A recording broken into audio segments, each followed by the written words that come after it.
Real sightings, real witnesses, real investigations. From the files of MUFON, this is a Northland MUFON Spotlight Case.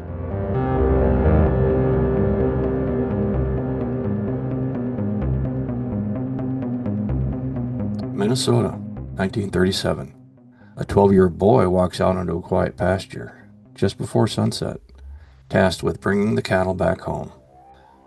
But what he would find waiting for him wasn't an animal, wasn't a machine, and wasn't anything he had ever seen before. Because sitting silently in that field was a craft, already on the ground, and standing beside it was a man who didn't quite look human. The location was a rural farm in the Midwest, surrounded by open pasture, tree lines, and long stretches of quiet land. The year was approximately 1937. The witness, just 12 years old, had grown up working the farm, and like many children at the time, he was used to being alone outdoors. That evening, around 5 p.m., he set out on foot to gather the cattle. He crossed through a wooded area, emerging into the open pasture, and that's when he saw it.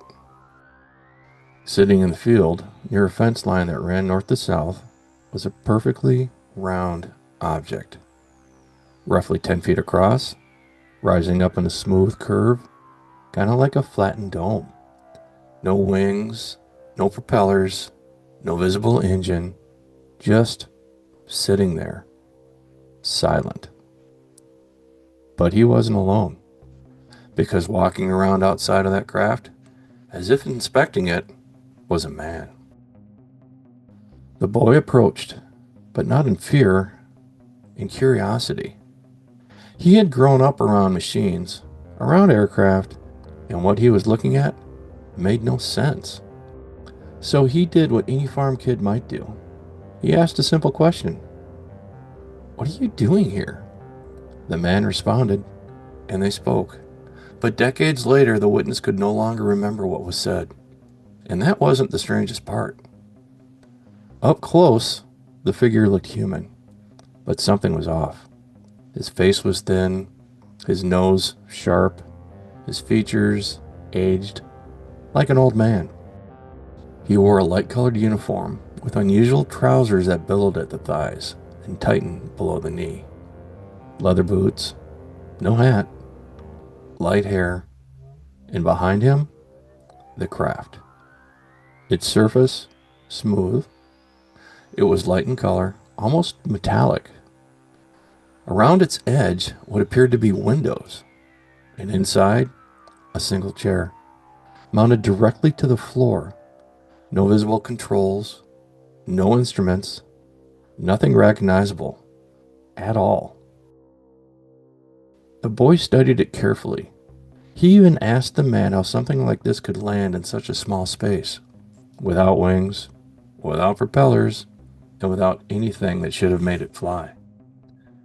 But whatever the answer he was given is gone, lost to time. The boy wanted to stay and talk, but eventually reality pulled him back in. He still had work to do. The cattle were further out, nearly a half a mile away. So he turned and left the object behind, walking across the field to finish his task. Minutes later, he came back. Same path, same field, same location, but the craft was gone. No sound, no movement, no trace, just an empty pasture, as if nothing had ever been there at all. The witness would carry this experience with him for the rest of his life. He told his parents that very day, but like many stories of that era, it was dismissed. Yet decades later, at 98 years old, his account remained consistent. The details, unchanged. And perhaps most intriguing, investigators have found similar reports from that same time period, describing occupants who didn't look like aliens, but like something else entirely. Something familiar, yet not. Because this case raises a deeper question. If this truly happened, then what exactly was that man?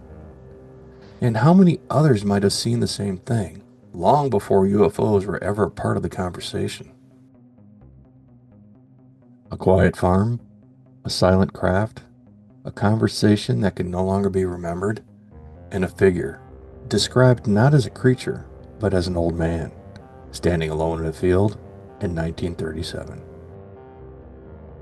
If you enjoyed this case, you're going to want to see what we uncover next, because the deeper we dig into these files, the stranger they become. This has been another Northland MUFON Spotlight Case. And until next time, keep those eyes to the sky, because you never know what you're going to see.